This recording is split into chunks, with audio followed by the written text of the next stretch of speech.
At first he simply stared in astonishment, and then a broad sneer spread over his face. "Hey blokes," he said, "let Willie go and take a look at this. What a girl!" He slapped his knees and laughed. In a moment the whole lot had flocked around Pippi. Everyone except Willie, who dried his tears and carefully went and stood beside Tommy. "Have you even seen such hair? It's a real flaming bonfire. And what shoes!" Ben continued. "Should I please borrow one of them? I'd like to go for a row, and I haven't a boat."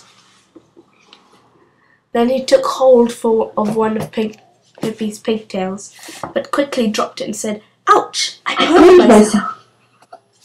The 5 boys made a ring around Pippi and hopped about and yelled, "Carrot Top! Carrot Top!" Pippi stood in the middle of the ring and smiled in a friendly manner.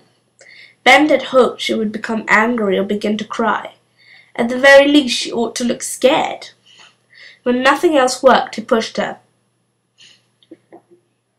"I don't think you have particularly good manners with ladies," said Pippi. Then she lifted him high into the air with her strong arms. She carried him to a nearby beech tree and hung him across a branch. Then she took the next boy and hung him on another branch. Then she took the next one and set him on the highest gatepost outside the house. And then she took the next one and threw him over the fence, leaving him standing in a bed of flowers in the next door garden. She put the last of the bullies into a little toy cart that stood on the road. Then Pippi and Tommy and Nika and Willie stood looking at the boys a while, and the bullies were quite speechless with astonishment. Pippi said, "You are cowards. 5 of you go after one boy. That's cowardly."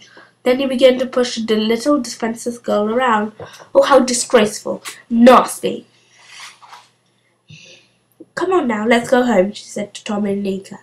And to Willie she said, "If they try and hit you any more, just tell me about it."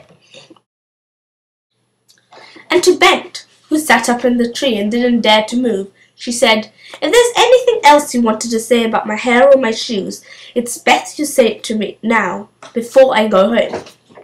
But Bent hadn't said anything about Pippi's shoes nor about hair. So Pippi took her cake tin in one hand and the cotton reel in the other, and went off, followed by Tommy and Nika.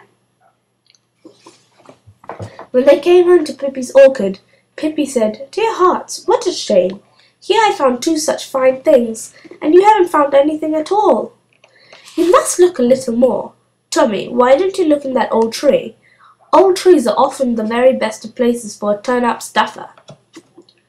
Tommy said that he didn't really think that Nika and he would ever be able to find anything, but in order to please Pippi, he stuck his hand down a hollow in the tree.